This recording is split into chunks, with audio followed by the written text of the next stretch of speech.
Então, bom dia a todos, sejam todos muito bem-vindos a este nosso novo encontro da disciplina de construções rurais.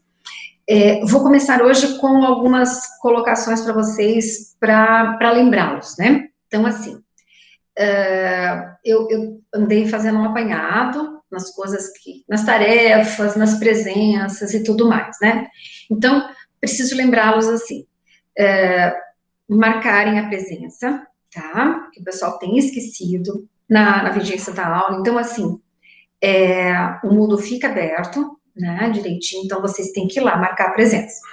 Quem não marcou presença por algum motivo, né, que esqueceu, alguma coisa assim, então, assim, eu baixando exceto 2 semanas atrás, que eu tive muito problema com a internet aqui, mas normalmente eu consigo postar a aula hoje, no máximo amanhã, mas a internet está muito boa hoje, né? Então, eu certamente, depois dessa aula, já consigo baixar a nossa aula lá para o canal, né? Então, assim, quando é que a prof faz a varredura, né, das presenças? Sempre na sexta-feira, no finalzinho da tarde. Então, o que significa dizer que vocês podem assistir, para valer presença, então, como é que tem que ser? Vocês vão lá no canal, assistem a aula e marcam lá para a prof o nome, o curso e a matrícula, tá? Que daí na sexta-feira, no finalzinho da tarde, a prof vai lá e faz a varredura no Moodle e dá uma olhada no canal ainda para fazer a coleta das presenças, tá? Mas tem que ser assim, tem que ser na semana, tá? Então, porque o que tem acontecido? O povo esquece, marca tudo atravessado, então aí não adianta. Então, a prof sempre pede, ou você assiste aqui e marca no Moodle, ou então você assiste lá no canal, e toda sexta-feira, no finalzinho da tarde, a gente faz a varredura, né, para as presenças. Bom, com relação às tarefas, eu tenho observado que, principalmente os questionários, o pessoal, apesar de eu dar um intervalo grande, né, do meio-dia e meio até às 19 horas, e avisar vocês, ainda tem bastante gente que perde o questionário, né, porque esquece. Então, precisa lembrar, viu, meus amores? Outra coisa, os exercícios, eu vou pedir uma coisa para vocês. Demora bastante para a prof conseguir corrigir todas as coisas, porque a qualidade daquilo que eu recebo não está muito boa, né? Então, assim, ó, vou dar uma ideia para vocês, né? Então, eu baixei no meu celular até um programa, até para falar para vocês, quer ver? Que ele é bem bom. Ele chama-se Simple Scanner, tá? Simple Scanner. Então, esse programinha você coloca no celular, tá? E esse programinha, ele baixa o PDF de muito boa qualidade, tá? E assim, ó, quando vocês forem tirar a fotografia do exercício, então tirem a fotografia sempre com flash, né? Porque daí ele fica bem iluminado e quando vocês passam no programa, aí vocês têm como equalizar a cor das letras, né, deixá-las mais escurinhas, para facilitar um pouquinho, né, a leitura das coisas, né? Então, eu procurei, dos que eu gostei, esse aqui, esse Simple Scanner, é o que eu mais gostei, né? Então, assim, que produz um arquivo, um PDF de boa qualidade, e ele fica mais levinho e não tem problema de abrir. Outro problema também que eu tenho visto alguns PDFs não têm aberto, a gente não está conseguindo abrir, eu não abro. Então, assim, dificuldades enormes, né? Então, assim, a qualidade do que a gente recebe, que é difícil de ler, né? Então, assim, isso atrapalha bastante, porque atrasa muito, né? A gente fica muito tempo numa mesma coisa. Assim, ó, os PDFs realmente, tem gente que ainda não manda em PDF, tá? E a qualidade do que manda, se abre ou se não abre, né? Então, eu peço para vocês, antes de vocês mandarem para a prof, experimentem para ver se está abrindo, e se não corrompeu o arquivo, alguma coisa assim, tá? Então, fica aqui a dica. Então, a presença, e as tarefas, a gente sempre tem uma semana para fazer, bem dizer, né? Porque vocês entregam para mim a tarefa só na segunda-feira, às 23h59. Mesmo assim, tem gente que deixa para a última hora, os últimos minutos, daí dá problema na internet, o celular não funciona. não tem internet, aí não consegue mandar. Então, assim, peço a vocês, mandem o quanto antes. Se vocês têm dúvida, procure a gente, né? Que as coisas se acomodam com mais facilidade, né? E aí, assim, ó, eu coloquei, se eu não me engano, tá até dia 30, 31 de março, né? Essa semana, eu quero ver se eu coloco até, não é essa semana ainda, mas até a semana passada, com a prova, com tudo, quero ver se eu fecho tudo, né? Mas, outra coisa, as presenças, né, não vai dar 54 presenças, né? Efetivamente, vocês vão estar aqui, porque são 16 semanas, então 16 semanas vezes 3 aulas dão 48, né? Então, assim, ao final das presenças, vamos fechar lá na planilha 48 presenças, contabilizando como nós estamos fazendo. O que significa dizer que vocês têm direito a 12 faltas, tá? Então, só para alertá-los, né? Os 25% de falta que pode dar equivale nas 48, 12 faltas. Então, tem que ter no mínimo 36 presenças, tá bem? Então, tudo combinado? Tudo certinho? Então, como diz o Cauê, né, após os nossos avisos, né, ele diz que são avisos paroquiais, né? Então, vamos começar aqui com o nosso conteúdo de hoje. Nós vamos começar com o conteúdo de vigas, né? É o último conteúdo que a gente vai trabalhar aqui, né? Então, a gente vai trabalhar ele hoje e a semana que vem. Então, eu vou fazer uma parte teórica, que é bem rápida, né? Mas eu vou focar bastante em exercícios, tá? Então, a gente vai fazer exercícios aqui na aula e a gente vai fazer, eu já tenho os exercícios para vocês no Moodle lá, para vocês entregarem para a prof na segunda-feira que vem, tá? Então, vou abrir aqui com vocês a apresentaçãozinha e já vou para a lousa com vocês, tá? Quando vocês estiverem enxergando, vocês digam para a prof.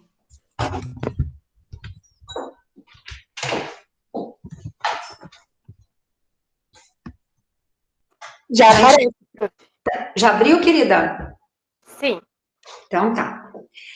Então, deixa eu só acertar aqui a lousa. Vou ter que descompartilhar para poder acertar a lousa com vocês. Peraí. Opa.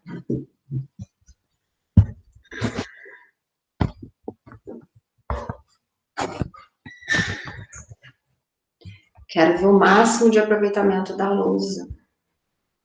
Acho que aqui. Vocês estão enxergando bem a lousa? Tá? Sim? Então tá. Tudo beleza, então? Tá. Então, agora sim vou compartilhar. Não tem nenhum embaço, nada, né? Tá bem clarinha a lousa, né? Tudo certo. Acho que sim. Até a gente acertar a iluminação, o campo. Tá, acho que agora tá. Essas ondinhas que a gente enxerga é da própria internet, tá? Eu tô com a internet do celular, mas para não ter perigo, né? Vamos lá.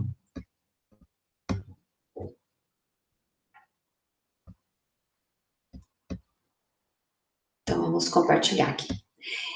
Então, essa parte de dimensionamento de vigas, então, vocês lembram que quando a prof ensinou para vocês, quando eu trabalhei com vocês a parte dos pilares, então, eu me lembro que eu falei assim para vocês, olha, quando a gente for trabalhar a viga, né, eu vou lembrar vocês desse conteúdo de pilar, por quê?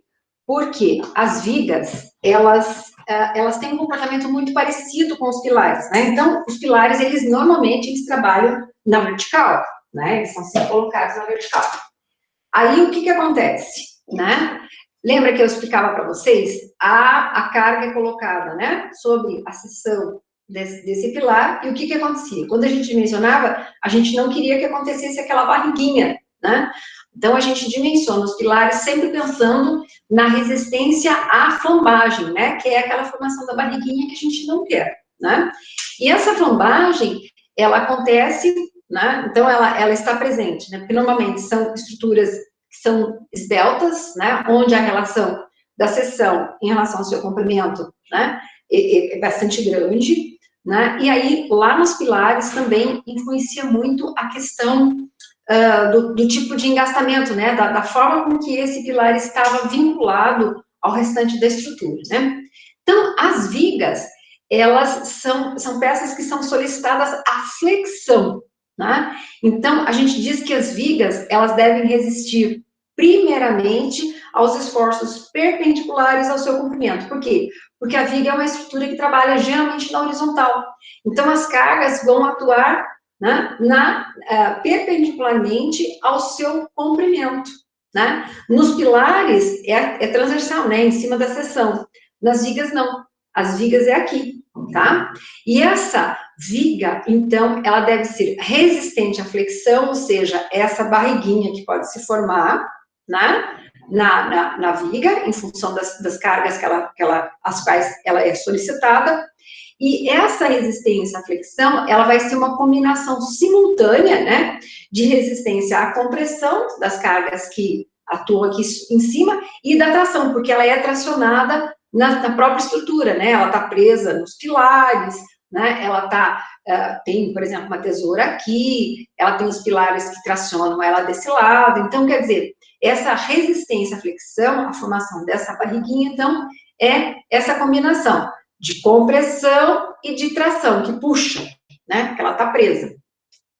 Bom, então, a gente diz que, né, então vamos começar a entender como é que funciona isso, né, como é que atuam essas cargas, né, e por que ela tem que resistir a essas cargas de compressão e tração, né. Então, a gente diz que, na nossa viga, né, ela é dividida por um plano horizontal, né, que separa, teoricamente, né, essa estrutura de viga, né, em dois tipos de resistência, né. Então, assim, esse plano que passa bem no centro, né, cortando ela no sentido do comprimento, a gente diz que é a superfície neutra, né, onde a gente diz que não existe nem tensão de tração e nem tensão de compressão. Mas aí o que acontece? Ela divide em dois planos, né, e aí a gente diz que a parte superior a essa superfície neutra deverá resistir aos esforços de compressão e essa parte inferior normalmente deve resistir aos esforços de tração, né? Por isso que é combinado. A flexão é simultaneamente resistência à compressão e tração. Dividido aqui esse plano, então, normalmente a gente diz que a parte superior vai resistir à compressão e a parte inferior a essa superfície neutra, que passa no meio, resiste à tração. Vou fazer um desenho na lousa para a gente entender melhor essa conversa, tá? Então, vamos lá.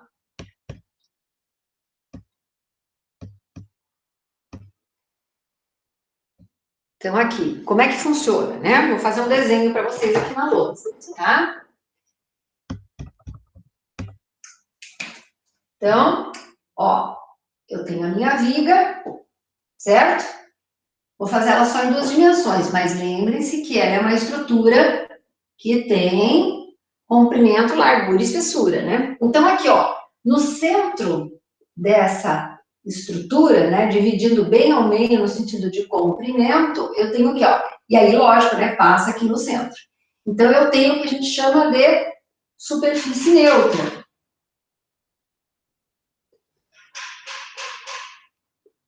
E essa superfície neutra divide, então a gente diz que essa parte inferior, ela vai resistir aos esforços de tração, né? E a gente diz que essa parte superior aqui, a superfície neutra, então, aos esforços de compressão, tá? E, simultaneamente, resistindo aos dois esforços, eu tenho, então, o que a gente chama de resistência à flexão, né? Resistência a essa formação dessa barriguinha que eu não quero que aconteça, tá? Então, eu quero que ela se mantenha sempre íntegra, sempre, né? Aqui, ó, sempre íntegra. Aqui eu não consigo fazer, né? Então, eu não quero que forme isso aqui, né? Eu não quero que esses esforços de compressão e tração sejam tão, né, tão grandes que possam colocar em risco e gerar essa flexão e poder romper essa estrutura. Então, eu dimensiono pensando nisso. Vamos lá. Entenderam o desenho da prof? Ó, eu dividi, eu passei essa superfície neutra, né? Que divide ao meio, né? Essa estrutura, ó. É como se eu recortasse ela aqui, sacasse. Então, a parte de cima vai ser responsável por resistir aos esforços de compressão e a parte de baixo aos esforços de tração. Aí, vamos continuar mostrando aqui para vocês não se perderem, né? O que nós temos? Depois dessa conversa da superfície neutra, então, assim, olha, a gente diz que a soma dos momentos, porque, assim, na viga, eu tenho, esses esforços são aplicados em determinado ponto, então, assim, a gente diz que as vigas, elas são sujeitas aos momentos. Lembrando lá da física, né, momento é o produto de uma carga por uma distância, né? Então, a soma dos momentos das tensões de compressão e tração, elas resultam no que a gente chama de momento resistente. Então, é chamado de momento resistente da viga. Vou fazer um outro desenho aqui para a gente poder entender como é que é essa história de momento, tá? Então, vamos lá. Olha aqui. Então, aqui, ó. Eu tenho a viga, né? Então, eu vou fazer, ó, eu vou fazer esquematicamente uma viguinha aqui atrás, tá? E aí, o que eu tenho? Essa viga, lembrando, né? Ó, essa viga não tá sozinha, né? Ela tá sempre apoiada, eu vou melhorar aqui. Ela está sempre o quê? Ela está sempre apoiada em alguma coisa, não é isso? Então, lá na nossa estrutura, a gente sempre tem o quê? Segurando a viga. Minimamente 2 pilares, né? Então, a gente chama de reações de apoio. Então, vou chamar aqui, ó, reação de apoio A, reação de apoio B. Então, as reações de apoio para nós, aí a gente lê como o quê? Como reação de apoio, os pilares que vão ajudar a sustentar. Mas assim, olha, ao mesmo tempo que eles recebem as forças, né, as cargas, e disponibilizam essas cargas depois na fundação, como a gente já tinha visto anteriormente, que eu já comentei várias vezes com vocês, o que acontece? Eles levam essa carga, mas ao mesmo tempo eles tracionam essa viga. Lembra que eu falei para vocês? Eles estão presos, ao mesmo tempo que eles recebem as cargas, eles também tracionam, né? É como se eles puxassem essa viga também, né? Então, a compressão atua sobre eles, mas eles tracionam ao mesmo tempo, né? Então, essas reações de apoio, né, elas sustentam, mas tracionam, né? É a combinação dos esforços. E aí eu tenho aqui, ó, eu tenho essa reação de apoio e tenho todas as forças atuando aqui, lembra? As compressões aqui em cima e essa tração aqui, né? Sendo oferecida pelos pilares, né? Lembra aqui, ó, os esforços de compressão que atuam, né, na horizontal, aqui sobre a viga e aqui tracionando. Bom, o que acontece? Vou cortar nossa viga aqui, ó. Vou cortar ela aqui e aí a gente vai ver o que acontece aqui dentro dela, né? Então, vou fazer ela grandona aqui, ó. Fazer ela maior aqui, ó. Então, eu cortei ela aqui, tá? Eu tenho, lembrando aqui, ó, tem a superfície neutra e aqui, ó, eu tenho a seção da viga. Vou fazer uma seção retangular. Então, eu vou chamar aonde eu cortei de ponto A, tá? Que é esse ponto A cortado aqui, ó. Esse ponto A. Então, ó, vou apagar aqui para a gente poder fazer o desenho aqui para vocês dessa facial. Então, naquele ponto A que a gente aplicou, ó, aqui, ó, eu tenho a reação de apoio aqui. Naquela face, né, eu tenho, nunca posso esquecer a superfície neutra. Então, este ponto A, eu tenho o quê? Eu tenho as forças atuando, né, nesta face aqui. Então, eu tenho sempre uma força sendo aplicada por uma determinada distância em relação a essa superfície neutra. Aqui, em relação à superfície neutra. Aqui, em relação à superfície neutra. Aqui, lembra que eu expliquei para vocês, né? Eu tenho os esforços de compressão, né? A mesma coisa aqui, ó, aplica as cargas e eu tenho uma distância de aplicação aqui, ó, em relação a essa superfície neutra, tá? Então, imagine isso aqui em 3 dimensões, eu tenho sempre uma distância onde essa carga incide em relação a esse ponto aqui, essa face. Isso aqui acontece nela o tempo todo, eu estou separando só esse pedacinho.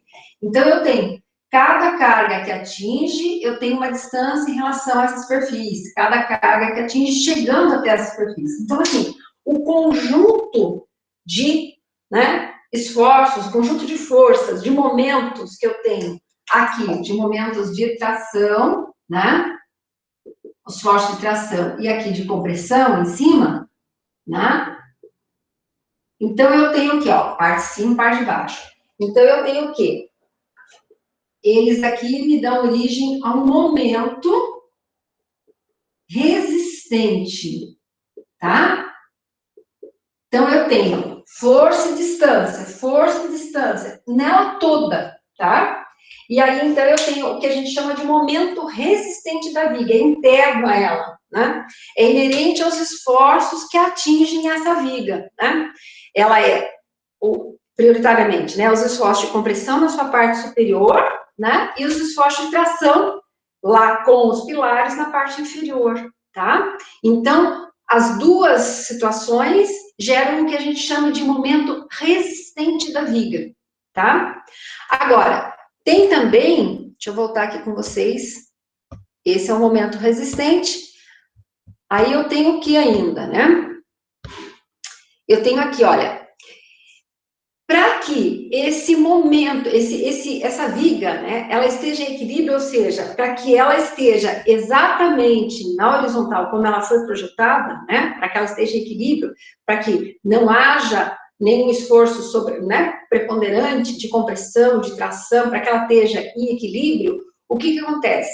Esse momento resistente, ele deve ser igual ao momento fletor, que está atuando nesse ponto A, né? Então, esse momento fletor, ele está aliado ao quê? Aos esforços externos que agem sobre essa viga. Então, o resistente é dentro dela, ali nos esforços para qual ela está sujeita, né? De compressão, de tração na própria estrutura. Mas eu tenho outras coisas atuando, né? Lembra? Quando eu expliquei dos pilares para vocês, eu falei que o conjunto dos pilares mais as vigas, eles formavam aquele pórtico, vocês lembram? Onde as vigas, prioritariamente, elas vão receber esses esforços da estrutura como um todo, e aí os pilares ajudam, né, nessa estrutura como contraventamentos. Lembra? Eu expliquei isso. E daí essa estrutura em forma de U, né, que se forma viga mais os pilares, ela é extremamente resistente, né, aos esforços de compressão, de tração, de flexão, de flambagem, tá? Então, esta situação em conjunto, né, então, a gente chama o quê? Ao final, de momento fletor máximo, né, que é originada do quê? É originada em função desses esforços externos, mais esses esforços internos, o momento resistente fletor, então eu tenho o que a gente chama de momento fletor máximo na viga, né? Que conjuga o quê? Esses momentos que acontecem internamente, a parte externa agitando, então a gente dimensiona a viga considerando tudo isso. Lembra que eu falei também, olha, a viga, por ela estar, como toda estrutura, né? Mas ela está exposta ao meio. Lembra que eu falei para vocês que essa estrutura deve resistir aos ventos, resistir às chuvas, resistir a várias ações, né, do meio, né? Então, é isso que esse momento fletor expressa, né?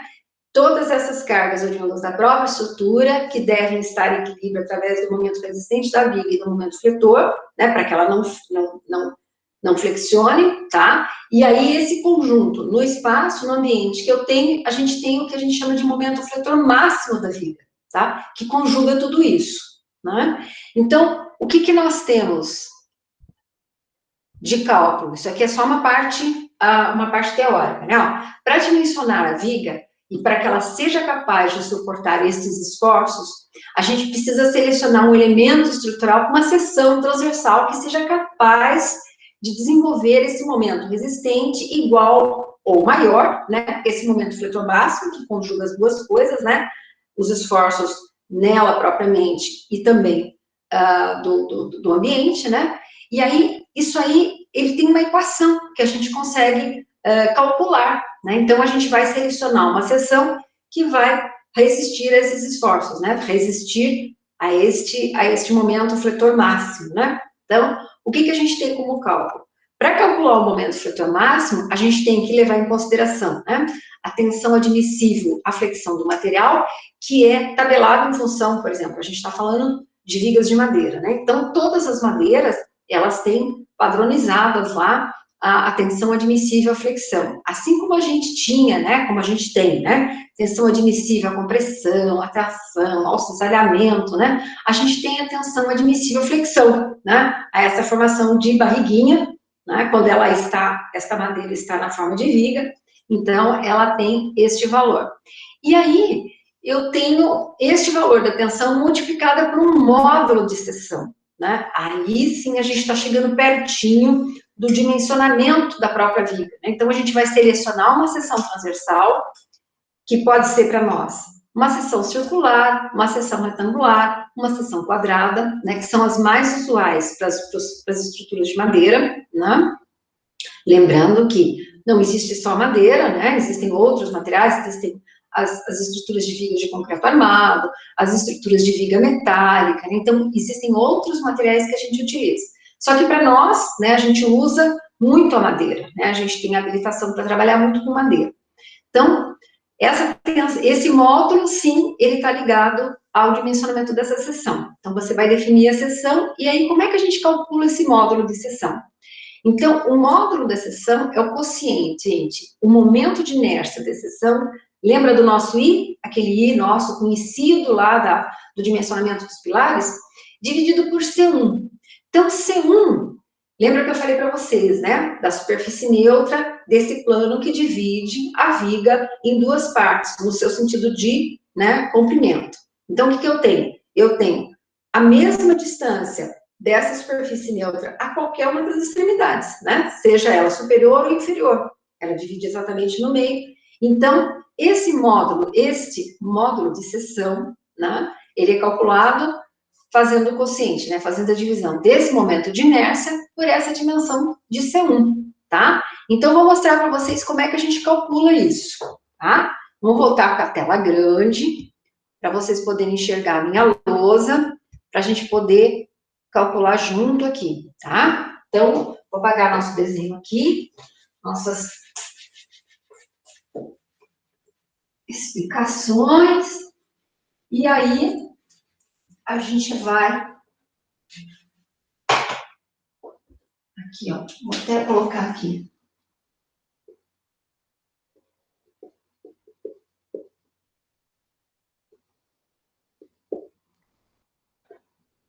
Dimensionamento de vigas. Tá? Então, o que a gente tem? A gente tem o momento fletor máximo, que é o quê? Que é a tensão admissível à flexão da nossa madeira, multiplicado pelo módulo da seção. Isso aí que eu falei para vocês, né? Bom, mas aí, esse módulo da seção, ele é o quê? Ele é o quociente entre o momento de inércia dessa peça dividido por C1, certo? Então, em função da seção que você vai trabalhar, se eu vou trabalhar com uma seção quadrada, eu vou ter um valor, né? Uma forma de cálculo para essa situação. Se eu for trabalhar com uma seção retangular, eu tenho um outro cálculo. Se eu for trabalhar com uma seção quadrada, eu tenho um outro cálculo. Vou mostrar para vocês quais são eles. Então, vamos lá. Ó, se a seção for quadrada, vocês lembram o nosso I, como é que a gente calcula, né? O I da seção quadrada é B a quarta sobre 12. Lembra que eu tinha passado para vocês, né? Então, vamos lá. Essa seção quadrada, vamos entender aqui como é que é essa história da superfície neutra. Ó, passa bem no meio, tá? Então, o que eu tenho? Ó, eu tenho o lado B, o lado B, não é assim? Então, se eu divido bem no meio, C1 vai ser B sobre 2 e C1 aqui vai ser B sobre 2. Esses aqui são C1. Lembra que eu falei? Tanto faz eu pegar a medida para cima da superfície como para baixo, porque se ela passa no meio, então eu tenho C1 igual nas duas situações. Aí, como é que fica o S, né? O módulo da seção. Vai ser o I, que é B a quarta sobre 12, dividido por C1, que é B sobre 2. Aí lembra da matemática lá do professor Eliseu, né? Como é que a gente faz para resolver isso aqui? B a quarta sobre 12, mantém a primeira equação, né? A primeira parte, a parte superior, né? Da nossa divisão aqui, e multiplico pela segunda invertida, 2 sobre B, tá? Isso me possibilita o quê? Cortar um B aqui e cortar o 12 com 2. Então, o módulo de seção, né? Ou o momento resistente dessa seção vai ser o quê? B ao cubo sobre 6, tá? Então, esse é o primeiro cálculozinho que nós temos, ó. Aqui o momento, né? Aqui eu tinha mostrado para vocês o momento fletor máximo, que é o produto da tensão admissível à flexão da madeira, pelo módulo da seção, e aí esse módulo da seção é o momento de inércia sobre a distância, né, da superfície neutra a qualquer uma das superfícies da viga, tá? Aí, para a seção quadrada, como é que eu tenho, né? Aí eu relembrei com vocês. O momento de inércia da seção quadrada é B a quarta sobre 12. Aí eu fiz aqui o desenho para vocês, né? Então, se a superfície neutra divide exatamente no meio, então a gente pode dizer que essa parte de cima seria o lado B sobre 2 e essa parte de baixo a mesma coisa, né? O B sobre 2, metade, né? Bom, aí eu vim aqui para a gente calcular, então, o nosso momento resistente, né? Então, vai ser o I, eu usei a fórmula do I, e aqui o cálculozinho do C1. Resolvendo matematicamente, então, para a seção quadrada, né, o meu S ali, o meu módulo da seção, ou o momento resistente da viga, B ao cubo sobre 6, tá? Isso aqui para a seção quadrada. Vocês anotaram, queridos? Já anotaram? Sim, prof. Eu posso apagar, Gi? Pode, prof. Uhum. Então tá. Estão entendendo? Vocês estão conseguindo entender?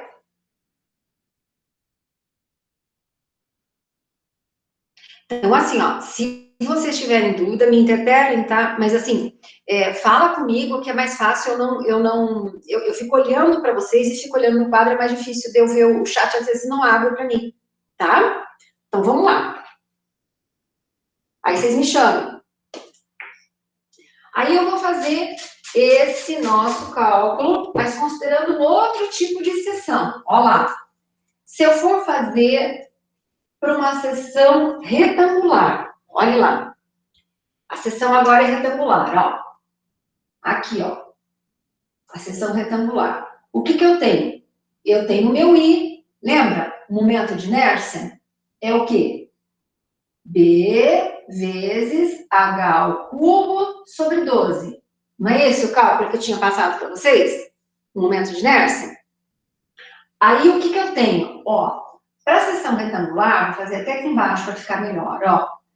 Eu tenho uma altura numa viga, né, numa seção retangular, e eu tenho uma base, tá? Aí eu vou passar aqui o eixo neutro, ó, certo? Ou a superfície neutra. Então, o que é?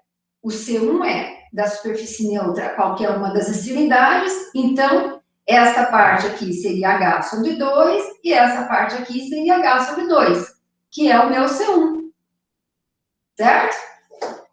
C1. Né?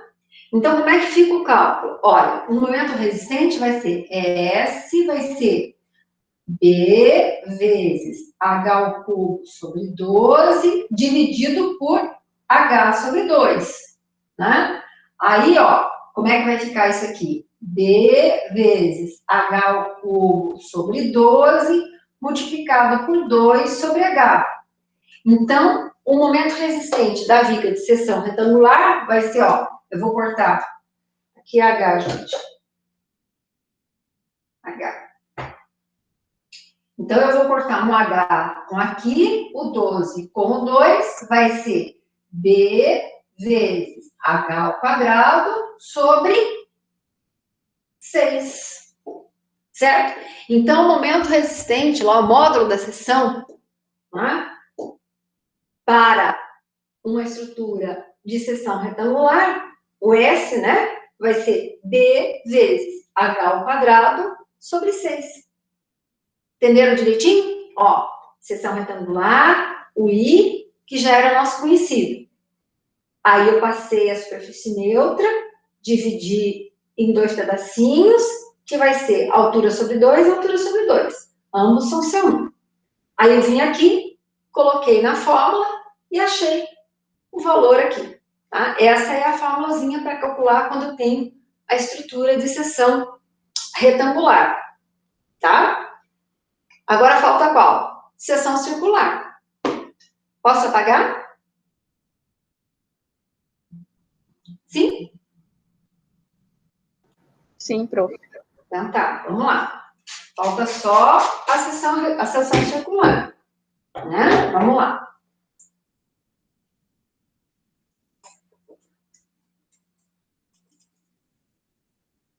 A seção circular. Olha que legal, ó. Seção circular. Aí, o I que a gente usava era I vezes D a quarta sobre 64. Vocês lembram? Olha, esse é o momento de inércia, viu, gente? Lembrando que não é quando a gente usa o cálculo para fazer a área da circunferência. Vocês lembram? Não pode confundir, esse aqui é o momento de inércia, tá bem? Então, olha, vamos lá. Vamos fazer aqui a seção circular. Vou dividir ela no meio, tá? Então, o que eu tenho? Quando eu divido no meio, eu tenho o valor aqui é o quê? Esse valor aqui e esse valor aqui vai ser o diâmetro sobre 2, certo?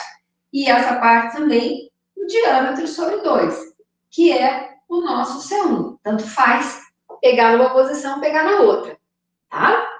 Então, o nosso S para a estrutura circular, então, o I vezes D a quarta sobre 36, dividido pelo diâmetro sobre 2, que é o C1.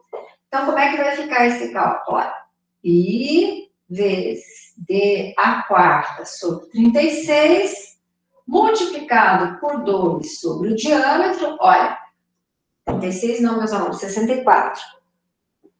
Já estou adiantando as coisas. É 64 aqui, ó. Desculpa. Já estou com a fórmula na cabeça. Então, eu vou cortar um D com esse, o 2 com 64. Então, isso aqui vai ser π vezes o diâmetro ao cubo sobre 32. Tá? Então, aqui, ó. π vezes o diâmetro ao cubo sobre 32, né? Que eu dividi aqui, 64. Essa é a forma para o S quando eu for usar a seção circular. Tranquilo? Então, olha, o momento fletor máximo, que é o conjunto dos momentos, resistente, fletor ou fletor máximo, as ações que atuam diretamente na nossa viga, né, inerentes à própria estrutura, e os fatores externos, tá? Então, momento fletor máximo é igual a tensão admissível à flexão da madeira pelo S, né, que é o módulo da seção. Bom, o módulo da seção, em função dos tipos de seção que eu tenho, que nós mais utilizamos aqui para madeira, é circular, retangular e quadrado. Então, para cada situação, eu tenho um cálculo específico. E aí eu mostrei para vocês de onde vem, né? Então, o S, que é o módulo da seção, é o quê? É o momento de inércia, que já é nosso conhecido, dividido por C1, que é uma medida, né? Que é a distância entre a superfície neutra que corta esta viga na horizontal, né? É um plano, e aí eu tenho a mesma distância dessa superfície neutra a qualquer uma das faces, né? Tanto na parte superior como na parte inferior. E aí eu mostrei aqui para vocês como é que se comporta. Sim? Então, o S para a seção circular, para a seção retangular e para a seção quadrada. Tranquilo até aqui, queridos? Dúvidas? Todo mundo quietinho? Tudo certo, prof. Tudo certinho, Camila? Tudo bom, querida? Fazia dias que a gente não falava. Tudo bem, prof. É verdade. Então, tudo entendido?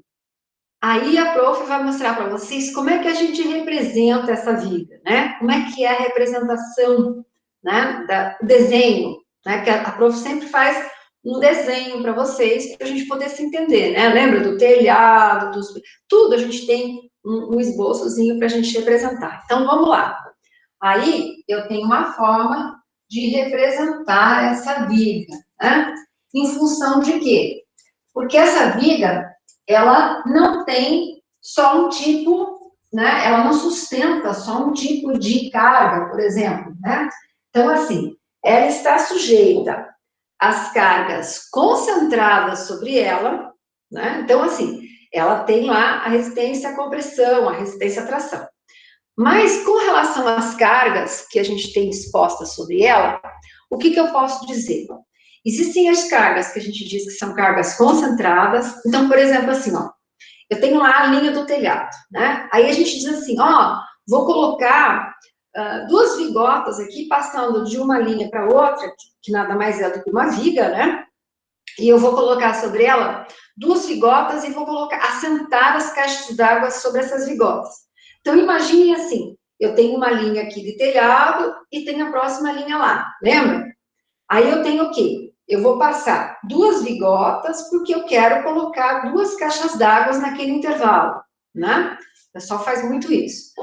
Aí, essa vigota que vai sustentar essas caixas d'água, elas são representadas como cargas concentradas nessa viga, né? Então, imagine assim, olha, eu tenho aqui a viga, né? A viga do telhado, e eu tenho essa vigotinha para cá, né? E tem uma outra vigotinha para cá, ó, certo? Que vai lá sustentar. E aí, em cima dela, eu vou colocar a minha caixa d'água, certo? Então, o que acontece? Esses pontos aqui, ó, eles são chamados de cargas concentradas, identificados como letra P, né? Então, existe só esse tipo de carga? Não. A própria viga, a própria carga da viga, né? Ou algo contínuo sobre ela, por exemplo, um assoalho, né? Imagine assim, uma situação que eu tenha um assoalho sobre essa viga que sustenta, né? Imagine assim, ó, vocês sabem o que é um mezanino, né? O mezanino, ele simula um segundo andar numa construção, mas ele não é, teoricamente, um segundo andar, né? Então, assim, construções com pé de alto, um pé direito um pouco mais elevado, um pé direito, por exemplo, de 5 metros, né? Então, a gente tem condições de fazer um mezanino, se for do nosso agrado, né? Então, a gente pode deixar, teoricamente, um andar embaixo e um segundo andar ali na parte de cima, né? Então, normalmente, o que a gente faz, né? A gente passa uma viga, né? De fora a fora, normalmente sustentado sobre pilares, né? Engastado ali na parede, a gente nem vai ver. E aí, o que eu tenho? Eu tenho um assoalho, normalmente, em cima, né? Eu tenho um piso, né? Um piso de madeira, normalmente, né? Então, é bastante comum isso. Então, esse tipo de situação é também considerado uma carga uniformemente distribuída sobre essa viga. A própria viga, o próprio peso dessa viga, essa carga dela mesma, né? Porque ela também tem né? Ela também tem um peso dela, né? Então, esse peso próprio da viga também é uma carga uniformemente distribuída sobre essa estrutura, tá? Da própria viga. Então, ó, a viga, ela está sujeita às cargas concentradas, né? Como é o caso aqui dessas vigotas, por exemplo.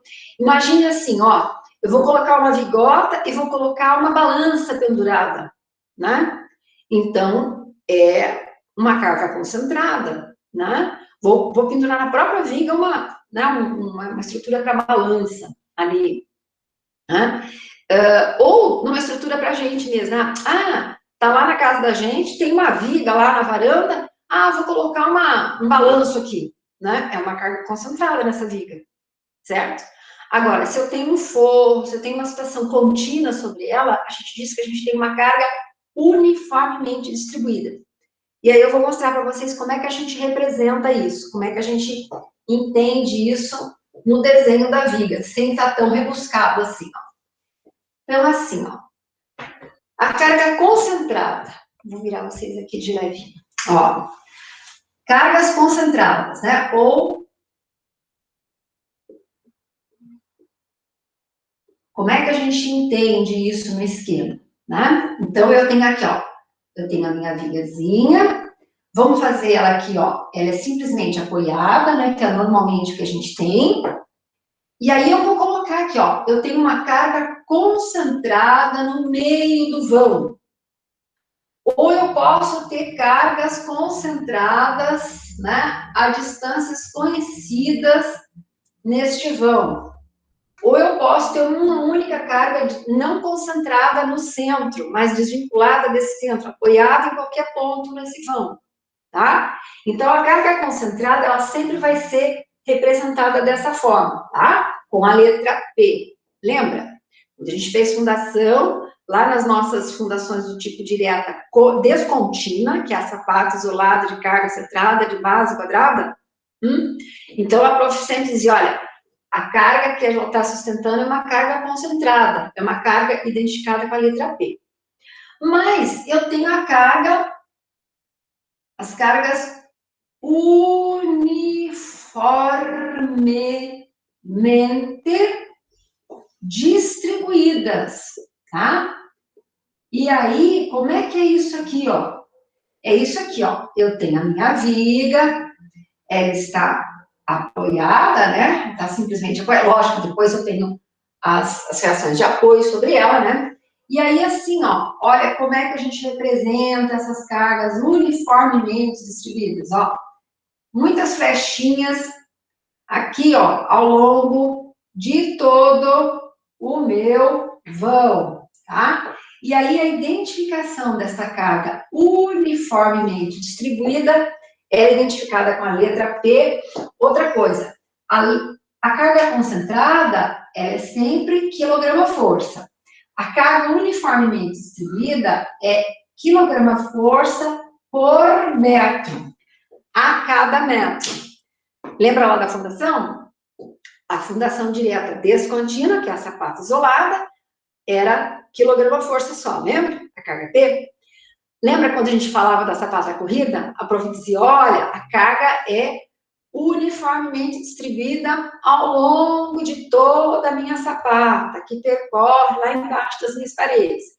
Então, lembra? A carga uniformemente distribuída era dada em quilograma-força por metro, né? Aqui é a mesma coisa. A carga uniformemente distribuída é em quilograma-força por metro, tá? E a carga concentrada, não, só quilograma-força. Já estou conseguindo até fazer as coisas em espelho, vocês estão vendo? Estou ficando craque já de entender essas coisas. Beleza? Entenderam certinho? Conseguiram perceber as diferenças de representação? Bom, só que na situação real, o que a gente vai ter? A gente não vai ter só um ou só outro. A gente normalmente tem os dois tipos de carga acontecendo, tá? Carga concentrada em alguma situação e carga uniformemente distribuída que sempre está presente. Como é que a gente representa as duas coisas juntas? Vocês anotaram o desenho? Sim? Sim, prof.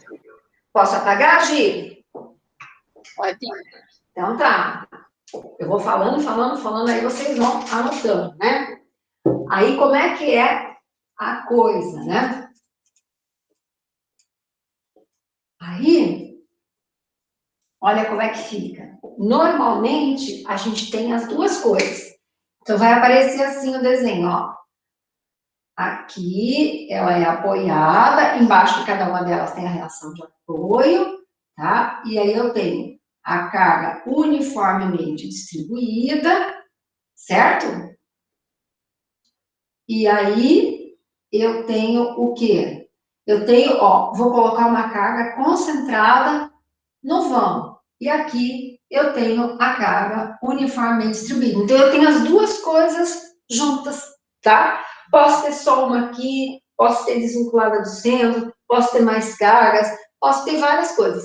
E a carga uniformemente distribuída sempre estará presente, certo? As duas coisas sempre acontecem juntas. Tranquilo? Podemos fazer um primeiro exercício? Vamos ver como é que faz? Ó, a parte que nós estávamos trabalhando, a prof já terminou aqui com vocês, ó. Já calculamos o momento fletor máximo, já calculamos o módulo da seção, já representei para vocês as cargas concentradas e os uniformemente distribuídas, e ficamos por aqui. Aí, o que a gente tem? A gente tem... Vamos abrir aqui um exercício para a gente fazer, tá? Então, olha, eu vou fazer com vocês, olha, eu vou fazer, na verdade, 3 exemplozinhos, tá? Então, eu vou primeiro falar só do cálculo das reações de apoio, né? Então, eu vou calcular as reações de apoio, né? Calcular a parte que cabe a cada um dos pilares, né? Que são as nossas reações de apoio. Só se tivéssemos uma carga concentrada, tá? Esse é o primeiro exercício. Daí, eu vou calcular de novo com vocês as reações desses apoios, ou seja, os nossos pilares, a carga que está incidindo sobre eles, oriunda dessa nossa viga, considerando só uma carga uniformemente distribuída por essa viga, tá? Então, vou calcular as reações de apoio para a carga concentrada, depois para a carga uniformemente distribuída, essas as reações de apoio, os pilares. E no terceiro, aí sim, eu vou calcular a carga das reações de apoio, né, concentrada e uniformemente distribuída. E aí, assim, olha, vou ler com vocês, olha, conforme o esquema de viga apresentado, que eu vou fazer aqui na lousa, contendo carga concentrada e uniformemente distribuída, determine as reações de apoio para as cargas concentradas e para a carga uniformemente distribuída, o momento fletor máximo, que é aquele Mzinho, que é F vezes S, e aí eu vou supor que essa viga seja de peroba rosa, cuja tensão admissível fricção é de 135 kgfs por centímetros quadrados. Determine teoricamente as dimensões da sua seção transversal. Considere que essa viga, né, terá uma seção circular, tá? Então, ó, o primeiro passinho, vamos por passinhos, né? Primeiro a gente vai calcular as reações de apoio para a carga concentrada da viga, depois para a carga uniformemente distribuída, e o terceiro, sim, eu vou fazer uma situação, né, completa, chegando até o dimensionamento teórico dessa seção, tá? Então, vou voltar aqui com vocês, para vocês enxergarem minha lousa, senão fica muito pequenininho, né? Então, vamos lá. Ó, vou dimensionar, vou fazer o primeiro exemplozinho lá, tá? Então, eu vou fazer o primeiro exemplo. Eu vou calcular as reações de apoio, e aí a estrutura é o quê? Eu vou só fazer, olha, a minha viga simplesmente apoiada, e eu vou considerar só uma carga P concentrada no centro do vão. E eu vou calcular essas reações de apoio aqui, ó. RA e RB, tá? Então, assim, ó, no material de vocês, eu já vou até mostrar para vocês aqui onde é que está, tá?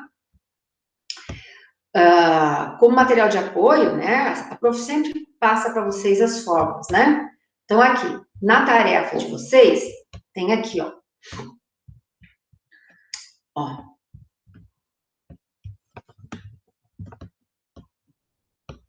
Vamos lá para o quadro, para o formulário básico. Olha lá. Vocês já estão enxergando? Estamos. Tá. Então, tem no formulário básico, olhe bem para vocês, tem tudo direitinho aquilo que a prof explicou, né? Para seção retangular, quadrada e circular, olha, o momento resistente, nosso S, ó, tá? para retangular, B vezes H ao quadrado sobre 6, para seção quadrada, B ao cubo sobre 6, e para seção circular, π vezes o diâmetro ao cubo sobre 32, tá? Aí, olhem aqui nesse cantinho aqui.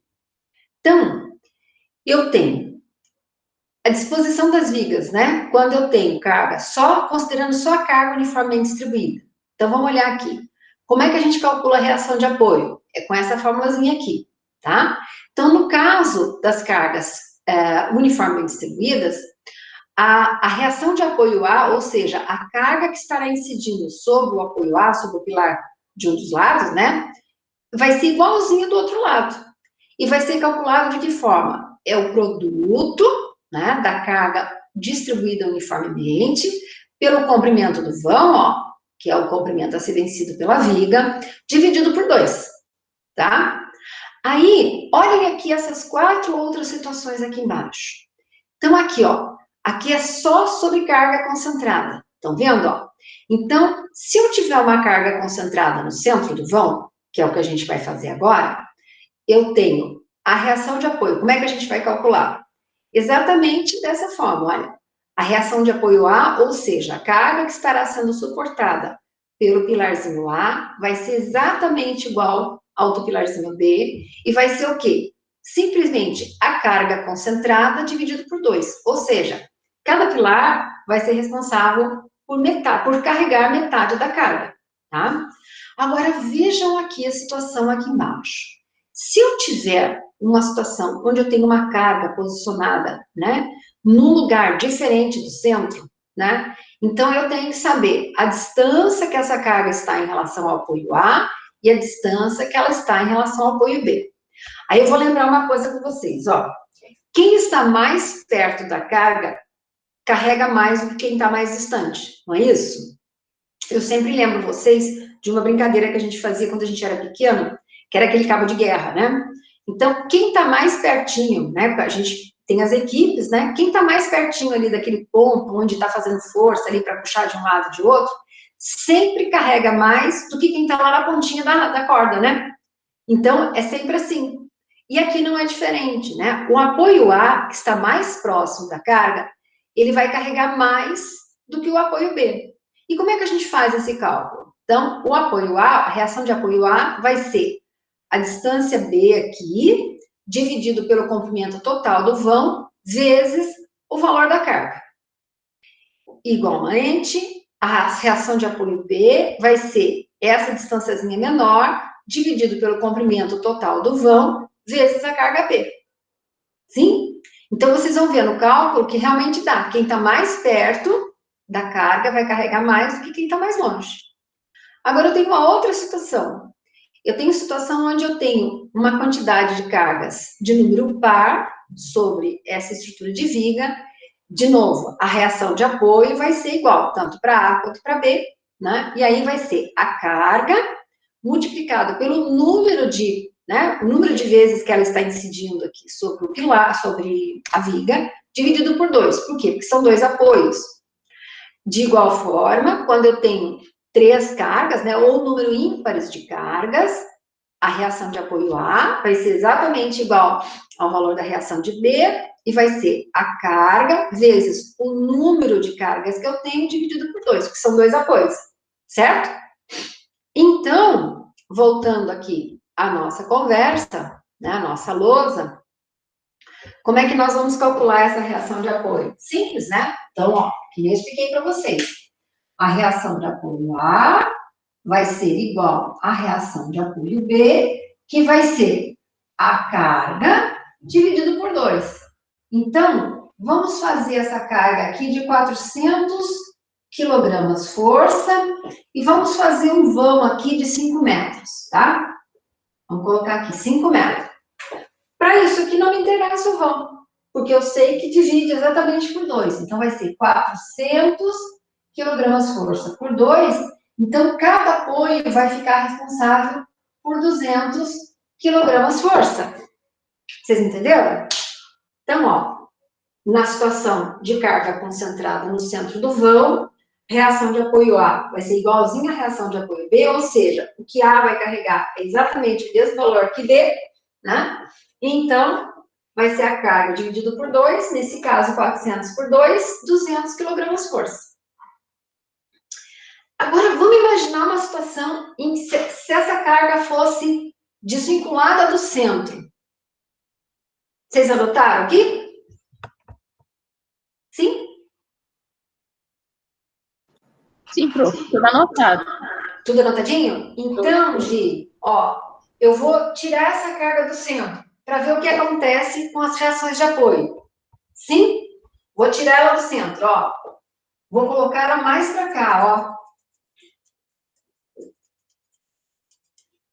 Eu vou colocar essa carga aqui, ó. Eu vou colocar essa carga a 1 metro aqui, ó. A carga P dos mesmos 400 quilogramas força. Se ela está a 1 metro, então B está a 4, certo? Ela está a 1 metro aqui, o total é 5, aqui é 4. Nesse caso, a reação de apoio B vai ser diferente da reação de apoio A. Por quê? Porque ela está mais perto de A do que de B, tá? Então, vamos calcular aqui, ó. Olha, então, a reação de apoio A, RA, vai ser igual ao quê? Vamos chamar esse aqui de A e esse aqui de B, né? Então, ó, vai ser o B sobre o comprimento. Então, vai ser 4 metros sobre 5 metros, e eu vou multiplicar pelo valor da carga, 400 quilogramas força. E o RB vai ser o quê? É cruzado, né? Aqui é com 4 por 5. O B vai ser 1 sobre 5 vezes 400. Olha lá. Então, vamos fazer o cálculo aqui. Cadê minha calculadora?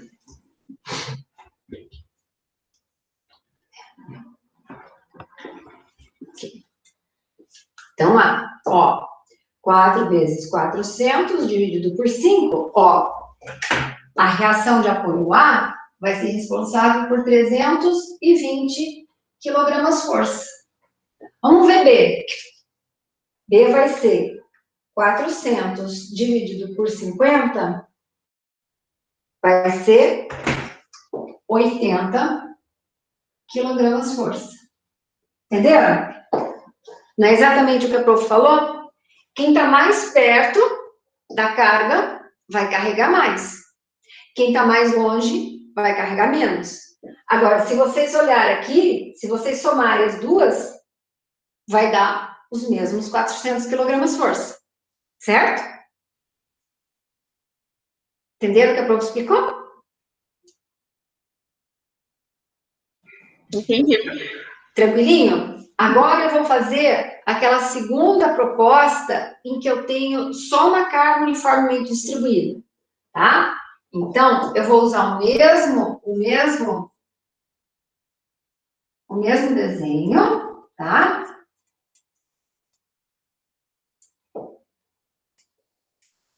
Só que eu não vou ter a minha carga concentrada. Eu vou ter o segundo ali, eu vou considerar só a carga uniformemente distribuída, tá? E eu vou fazer uma carga uniformemente distribuída de 200 quilogramas força por metro. 200 quilogramas força por metro, tá? Então, digamos que não tenha carga concentrada, que eu vou calcular as reações de apoio só para carga uniformemente distribuída.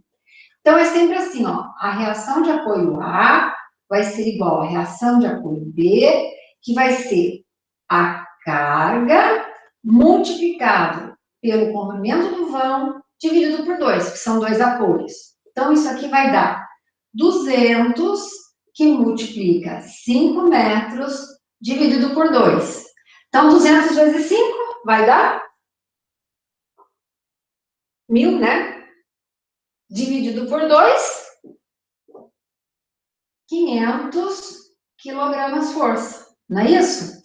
Aí, ó, é carga, né? Porque vai matar um aqui, ó. É quilograma força por metro, com mais esse metro, eu corto metro por metro, sobra só 500 quilogramas força. Certo? Entenderam certinho? Então, a reação de apoio para carga uniformemente distribuída é sempre o mesmo cálculo. Quando eu vou fazer reação de apoio para carga concentrada, eu preciso saber onde é que ela está, quantas elas são, onde é que ela está, porque isso importa para nós, tá bem? Vou fazer o terceiro exercício, tá? Posso apagar? Pode apagar, prof. Posso? Tá. Então, aí, o que a gente tem aqui? A gente tem a seguinte situação. Olha, eu vou fazer o terceiro, aí eu vou fazer tudo junto. Então, eu tenho a minha viga simplesmente apoiada, vou identificar aqui as reações de apoio para a gente não esquecer de calcular. Tenho a minha carga uniformemente distribuída, tá? E tenho a minha carga concentrada no centro do vão. Aí, vamos fazer aqui. Vou fazer os mesmos 400 quilogramas força, tá? Vou fazer os mesmos 200 quilogramas, esse é o quê, né? Quilogramas forças por metro, e vou fazer esse vão aqui um pouquinho diferente. Vamos fazer um vão de 6 metros, tá? Vamos fazer um vão maior um pouquinho, tá? Vou colocar a carga concentrada no centro do vão, a carga uniformemente distribuída de 200, vou aumentar um pouquinho o vão. Sim?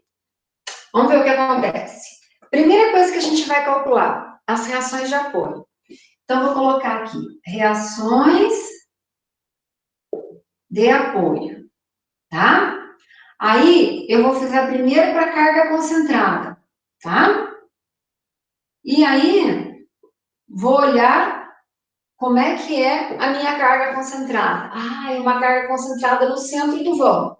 Então, RA vai ser igual a RB, que vai ser a carga dividido por 2. Portanto, vai ser 400 dividido por 2, que vai dar 200 quilogramas força, certo? Bom, eu tenho a carga uniformemente distribuída. Então, vamos calcular as reações de apoio para a carga uniformemente distribuída. Carga uniformemente distribuída, tá? Então, lembrando, RA vai ser igual a RB, que vai ser o Q vezes o comprimento do vão dividido por 2. Então, isso aqui vai ser 200 vezes o comprimento do vão 6 dividido por 2. Então, quanto é que vai dar aqui? RA vai ser igual a RB, que vai ser quanto? 600, né? Tá certo? 600 quilogramas força? Ó, 200 aqui, 600 aqui. Então, o que eu vou dizer sobre as reações de apoio? O que vai resultar desta viga em termos de carga sobre cada um dos pilares, tá? Então, vai ser o quê? Neste caso, vou fazer até em vermelho aqui, ó. Vou achar um cantinho aqui para fazer. Vou tirar aqui, ó, e vou fazer em vermelho aqui para mostrar para vocês, para anotar. Neste caso, RA vai ser igual a RB, que vai ser 200 mais 600, que dá 800 quilogramas força. Então, olha, a carga advinda dessa viga, né, quando a gente for contar lá todas as cargas que vão incidir sobre a fundação, que a gente vai dimensionar, então, o que for da viga, nesse caso aqui, como as duas situações, os valores são iguais, então vai ser R igual, vai ser igual a RB, RA, RB, que vai ser o somatório aqui. Se eu tiver valores diferentes, daí eu vou dizer, ó, RA vai ser tanto, RB vai ser tanto, certo? Que nem aquela situação que eu mostrei para vocês da carga que não é colocada no centro do vão. Lembra? Que RA dá um valor e RB dá outro. Então, logicamente, somando com a carga uniformemente distribuída, a RA vai ter um valor e a RB vai ter outro, tá? Mas nesse caso aqui, como nas duas situações as duas reações de apoio são semelhantes, então eu somo as duas e coloco lá. Vocês entenderam? Tranquilo?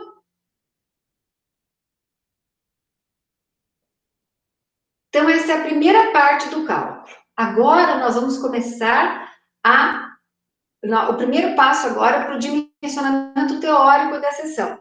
Sim? Posso apagar, queridos? Vocês anotaram? Pode sim, prof. Posso? Então tá. Então vamos lá. Vou continuar aqui com o nosso mesmo esquema para a gente não esquecer nada, tá? Então, ó. Vou colocar aqui de novo, né? O nosso Q, que é os 200 quilogramas forças por metro. Então, aí, o segundo passo, eu vou calcular o momento fletor, né? Máximo. E aí eu vou calcular. Lembra que eu falei para vocês? Olha, tem que calcular sempre para a carga concentrada e depois para a carga uniformemente distribuída. Então, vamos calcular aqui. E depois eu somo os dois e tenho o total para a gente poder dimensionar a seção teórica. Então, vou fazer de novo, ó, para as cargas concentradas, tá? Carga concentrada. Então, vou mostrar lá para vocês no nosso material. Olha, onde é que a prof vai tirar esse cálculo? Tá aqui, ó. Como a carga é concentrada no centro do vão, eu vou usar, para calcular o momento fletor, ó, a carga vezes o comprimento do vão sobre 4, certo? Isso aqui é a fórmula para calcular o momento fletor para as cargas concentradas. Quando eu tenho uma carga só, ela é concentrada no centro do vão, tá? Vocês vejam aqui que muda, né? Olha, se eu tiver essa carga aplicada em qualquer ponto, se eu tiver um número par, se eu tiver um número ímpar, tá?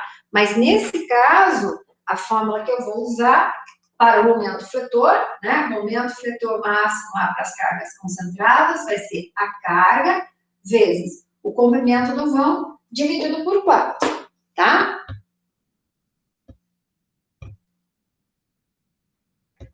Então, é dali que a prof tirou o cálculo, tá? E aí a gente vai calcular. Olha, vejam bem que diferente que fica, ó. Vai ser o 400 vezes 6 dividido por 4.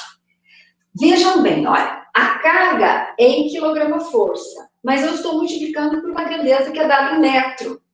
Então, olha, 400 vezes 6 dividido por 4 vai dar 600 quilograma-força vezes metro. Não é por metro, é vezes metro, é quilograma-força metro. Lembra que a prof falou? O momento é o produto de uma carga por uma distância. Então, momento é dado em carga, quilograma-força, metro. Não é por metro, é quilograma-força, metro. É o produto da carga pela distância, tá? Diferentão isso daqui, tá? Aí, ó, o momento fletor para as cargas concentradas está feito, tá? Aí nós vamos calcular o momento fletor para as cargas uniformemente distribuídas. Carga uniformemente distribuída. Aí, momento fletor para as cargas uniformemente distribuídas. Vamos olhar lá como é que é esse cálculo? Ó, aqui, ó.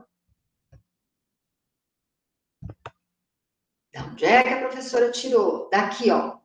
Vou voltar aqui nas cargas uniformemente distribuídas. Olha, o momento fletor para as cargas uniformemente distribuídas, ele não varia, né? Porque a carga uniformemente distribuída é sempre ela. Então, vai ser o produto da carga vezes o comprimento do vão ao quadrado dividido por 8. Então, vai ser Q vezes L quadrado dividido por 8, tá?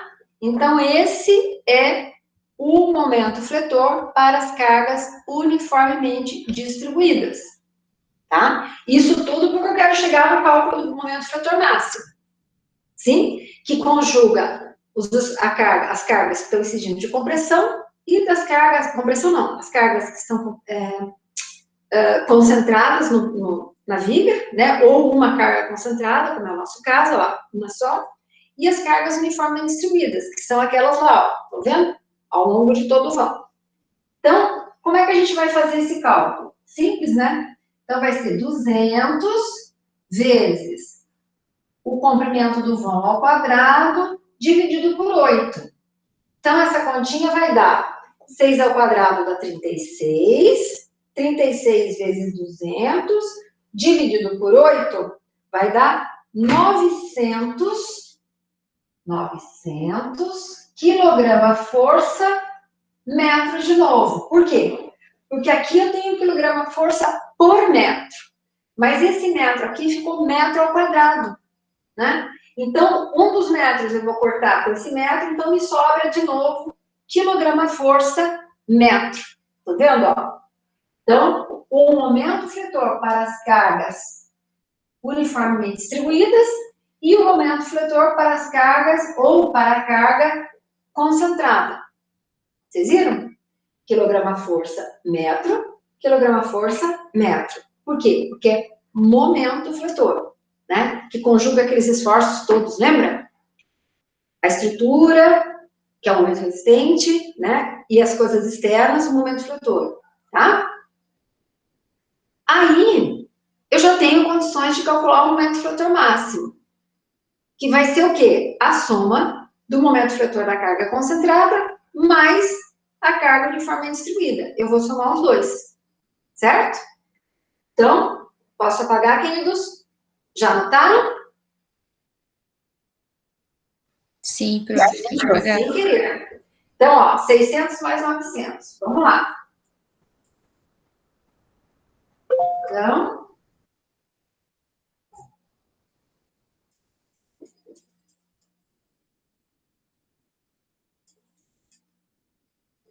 Então, vamos de novo, ó. Momento fletor máximo das vigas vai ser o quê? Momento fletor máximo, tá? Ó, total, vou colocar o total aqui, vai ser o momento fletor das cargas concentradas, né? O momento fletor das cargas concentradas, mais o momento fletor das cargas uniformemente distribuídas. Então, o momento fletor máximo total, né? Vai ser o quê? Vai ser os 600 mais os 900. Isso aqui vai dar 1.500 quilograma-força metro. Tô certo? 1.500 quilograma-força metro. Aí, assim, ó. Vocês lembram aqui que o momento fletor, né, máximo é o produto da tensão admissível à flexão pelo módulo da seção, tá? Mas vocês lembram que a tensão admissível à flexão era dada em quilograma-força por centímetros quadrados? Então, eu recomendo que vocês já façam aqui a transformação para não fazerem errado. Então, assim, vou explicar para vocês aqui. Se eu tivesse 1.500 quilogramas-forças dividido, né? Quilograma por metro, então eu teria que dividir isso aqui por 100. Agora, não é isso que eu estou fazendo. Eu estou dizendo que é um momento, e o momento é dado em quilograma-força metro.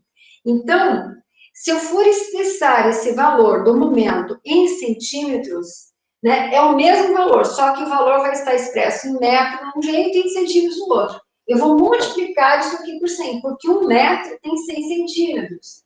Então, se eu for fazer 1.500 kgfm em centímetros vezes 100 vai dar 150.000 kgfm centímetro, tá? Então, assim, é a mesma coisa, só que expressa em kgfm, e aí eu transformei para kgfm centímetro, é a mesma coisa, tá? Isso é multiplicado, de novo, porque não é kgfm por metro, não é a cada metro, então não é a cada centímetro, é no metro, é na quantidade total de centímetros. E como o metro tem 100 centímetros, então na quantidade total de centímetros, eu teria 150.000 kgfm centímetro. Agora, eu tenho como calcular o momento fletor máximo ali e, consequentemente, eu já tenho o valor, sei a tensão admissível, a flexão, tenho o momento, aliás, tenho o módulo da seção calculado. Então, vamos lá. Ó, 150.000 kgfm centímetro vai ser igual à tensão admissível da madeira que eu vou usar, que é a peroba rosa, vezes o S. Vou isolar o S aqui. O S vai ser 150.000 dividido por 135. Isso aqui vai dar...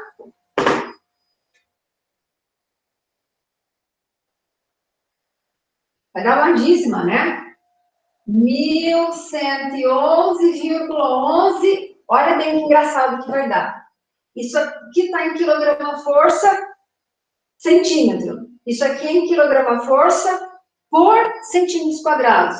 Então, os quilogramas eu corto. Como eu passo centímetros quadrados para lá, então o módulo da seção dá em centímetros cúbicos. Tem a ver com uma unidade volumétrica.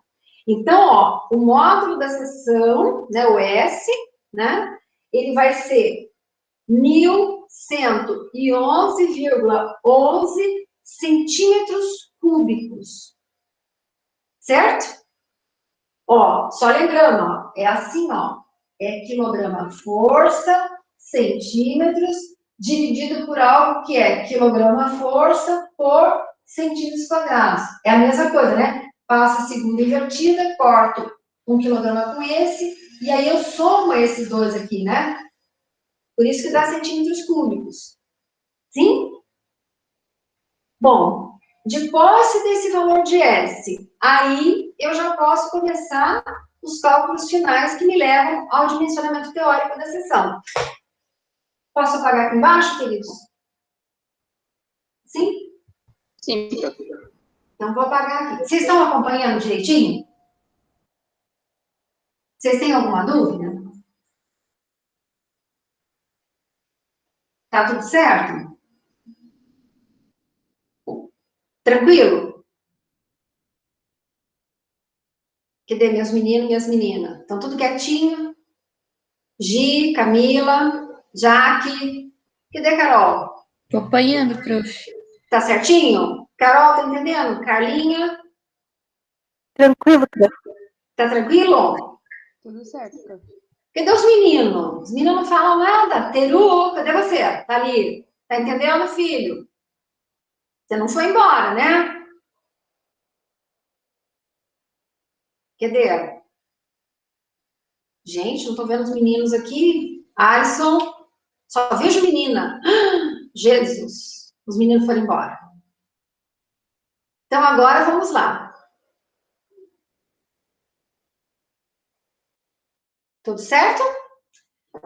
Vamos calcular aqui. Lembra da fórmula? Olha, a seção é circular, né? Seção é circular. Então, olha, o S vai ser o quê? O I sobre C1, mas eu já sei que para a seção circular, essa fórmula fica π vezes o diâmetro ao cubo sobre 32. Vocês lembram? Que a prof tinha mostrado para vocês?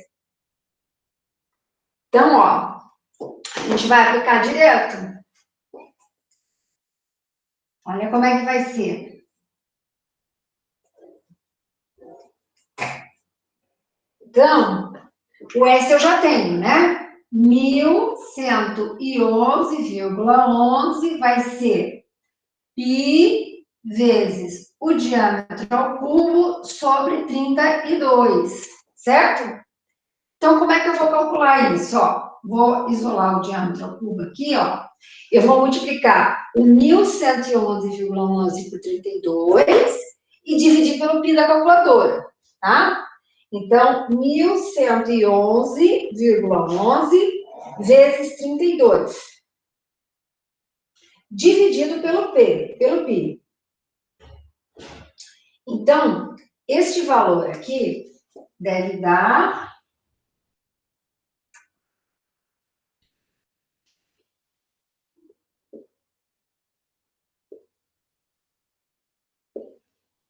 11.317,67, é isso?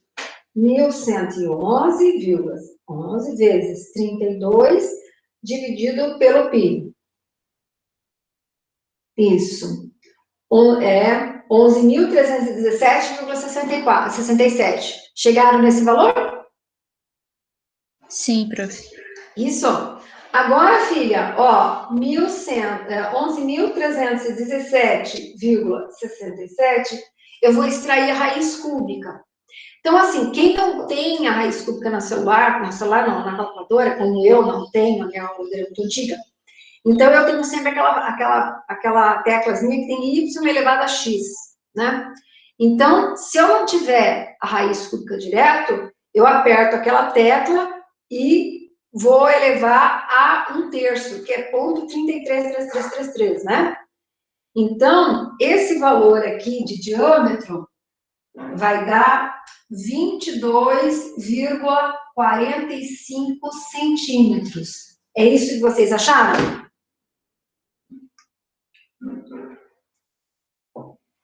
Sim? Isso, prof. Uhum. Então, assim, ó, toda essa confusão a gente fez para chegar no diâmetro na seção teórica, né? Então, essa madeira deverá ter um diâmetro no mínimo de 22,45 centímetros, tá? Para responder bem a todas essas cargas, tá? Para que não ocorra, né, aquela flexão, para que ela consiga ficar em equilíbrio, ficar retinha, sem maiores problemas. Certo? Então, esse é o dimensionamento mínimo, né, do diâmetro dessa seção. E se eu quiser saber a seção em centímetros cúbicos, daí é só aplicar a fórmula, né, da circunferência, né, π vezes diâmetro ao quadrado sobre 4, π dá 2 sobre 4, eu acho até a seção em centímetros quadrados, né? Mas me é suficiente que vocês cheguem no diâmetro, se é uma seção circular, no lado, se é uma seção quadrada, e base e altura, se vocês tiverem uma seção retangular. Tranquilo? Entenderam o encaminhamento, queridos? Posso fazer um spoiler da tarefa? Pode ser? Vou mostrar a tarefa para vocês. Ó, vamos voltar aqui, ó. Já estão enxergando a tarefa, né? Gi? Sim, prof. Então, Tá. Então, olha, o primeiro exercício é simples, para vocês treinarem ali, olha. Uma viga de madeira apoiada, tem vão de 8 metros, com carga de 280 kgf concentradas na metade do vão, ou seja, então ela está no meio do vão. Existe ainda uma carga uniformemente distribuída por unidade de comprimento, né, significa que são 120 kgf por metro, incluindo aqui o peso próprio da viga, sobre todo o vão. Supondo a viga de peroba rosa, de novo, simplesmente apoiada, determine as reações de apoio, RA e RB, o momento fretor máximo, que é a soma do momento fretor da carga concentrada e da carga uniforme distribuída, que a prof explicou aqui para vocês, e a dimensão teórica de sua seção transversal, considerando aqui uma seção retangular, onde a base será a altura sobre 2, que é o que a gente viu aqui, que a gente tinha mostrado para vocês, tá?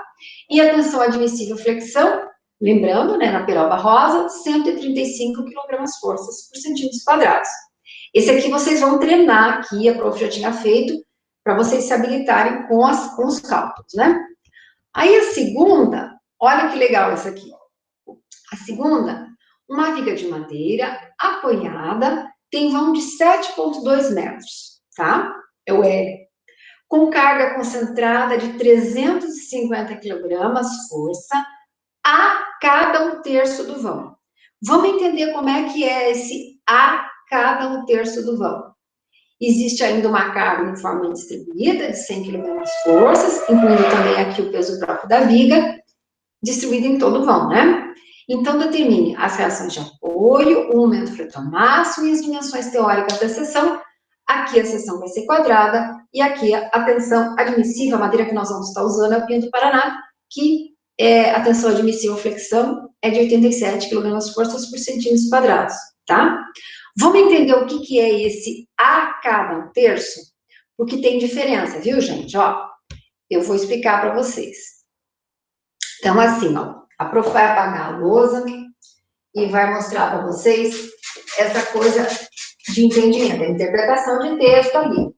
É diferente. Então, ó, quando eu digo que a carga está distribuída, concentrada, está a cada 1/3 do vão, olha bem, a cada 1/3. Então, assim, olha como é importante a gente ter o esqueminha. Então, ó, eu tenho aqui as reações de apoio, tá? Reações de apoio. Eu tenho o vão, que é de 7,2 metros. E aí, a cada 1/3 do vão significa que eu vou dividir esta viga em 3 partes, tá? Então, 7,2 dividido por 3 dá 2,4. Então, 2,4, uma carga. 2,4, uma carga e 2,4. Então, quando a prof disser a cada 1/3, 1/4, né? Então, eu tenho que ver, a cada 1/3 significa que eu vou dividir a viga em 3 partes e aí eu vou colocando as cargas. Então, ó, peguei 1/3, que é 2,4, coloquei uma carga, P. Mais 1/3, que é 2,4, coloquei a outra carga. E mais os 2,4, tá? Agora, se no texto eu dissesse assim, olha, eu coloquei uma carga concentrada, não é a cada 1/3, eu coloquei a 1/3 do vão. Então, ó, a 1/3 do vão. Então, eu coloquei a 1/3 do vão. Eu medi 1/3, apliquei a carga, aqui é 2,4, consequentemente aqui ficou 4,8, e aqui seriam os mesmos 7,2 metros, tá? Então, quando a prof fala a cada 1/3 ou a cada 1/4, seja lá como, significa que eu vou dividir a viga em vários pedacinhos, seja 1/3, 1/4, seja lá quantos, e aí eu vou colocando as cargas. Agora, aqui, a prof disse a 1/3 do vão. Então, eu peguei 1/3 aqui, coloquei a carga e o restante do espaço aqui, que são os 2/3 finais, tá? Então, vocês viram a diferença? A 1/3, né? Ou a cada 1/3. A cada 1/3, eu divido nas partes e vou colocando as cargas. A 1/3 é uma única carga desvinculada do centro. Ou seja, há uma medida que representa 1/3 do tamanho total do vão. Vocês entenderam? Ficou claro para vocês? No caso do nosso exercício, é a cada 1/3. Então, é essa a representação. Não esqueçam que eu fiz só da concentrada, aí tem embaixo aqui uniforme distribuída, tá? Que acho que é de 100 kg forças, né? Se eu não me engano. Então, assim, ó, a cada 1/3 do vão. E aí, olha, não são duas cargas? Aí, vou mostrar lá no formulário de vocês, ó. Se eu tenho duas cargas, então, no caso, né, é um número par de cargas. Então, ó, quando eu for calcular a reação de apoio, é sempre a mesma fórmula, né? Tanto para a reação de apoio quanto para o momento fletor. Mas, Como eu tenho um número par de cargas, ou seja, 2, aí, ó, a reação de apoio vai ser calculada dessa forma. Então, sempre, né? Reação de apoio A vai ser igual à reação de apoio B, que vai ser a carga, que no caso aqui eu não lembro o valor da nossa carga, vezes o número de vezes que ela aparece, né? No caso, 2 dividido por 2. Quando eu for calcular o momento fletor para essas cargas concentradas, aí a fórmula é essa, onde o P é o valor da carga, e esse Azinho é essa distânciazinha, ó, que no caso para nós vai ser de 2,4, vezes o número de cargas, que é 2, aí vezes, abre parênteses, 2 cargas, mais 2, fecha parênteses, tudo isso dividido por 8. Esse é o momento fletor para a carga, as cargas concentradas para esse exercício. Vocês entenderam? Conseguiram entender direitinho? Entendi, prof. Tranquilo, querida? Então, assim, ó, para esta semana, a gente fez os exercícios aqui, a gente se habilitou aqui, eu apresentei os formulários para vocês, as formas de representar, tudo direitinho. O que a prof quer de tarefa? Que vocês façam esses 2 exercícios, tá? Na semana que vem, a gente vai fazer mais exercícios juntos, tá? Outras coisas, outras situações, certo?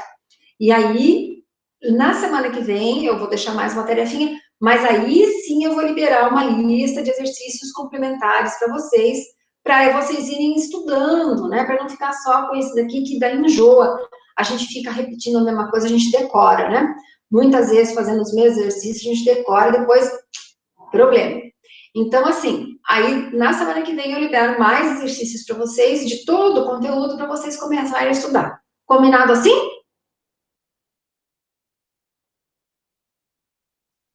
Vocês têm alguma dúvida?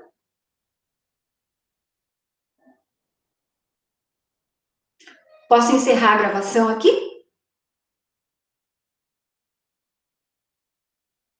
Tranquilo?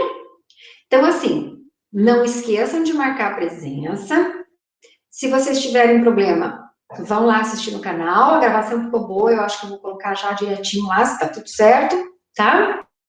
E aí, quem não assistiu, assiste no canal. Quando for sexta-feira de tardezinha, no finalzinho da tarde, geralmente eu faço isso, né? Aí eu vou lá, olho todas as presenças aqui no Moodle e olho lá no canal também, tá bom? Combinado? Vou encerrar por aqui, então. Olha, uma boa semana para todos vocês, tá? Se cuidem muito e qualquer dúvida que vocês tenham, não hesitem em nos procurar, tá? Chama a gente pelo WhatsApp, né, que é mais fácil, porque o e-mail demora, né? Às vezes demora para a gente enxergar, para a gente ver, e manda um e-mail para cá, e-mail para lá. Então, assim, é mais fácil. Tem lá no meu plano, né? O meu WhatsApp, liga para mim ou liga para a Tuane e a gente conversa. A gente tem um grupo, né? Aí a gente conversa. Tá bom? Ó, beijo para vocês. Ótima semana.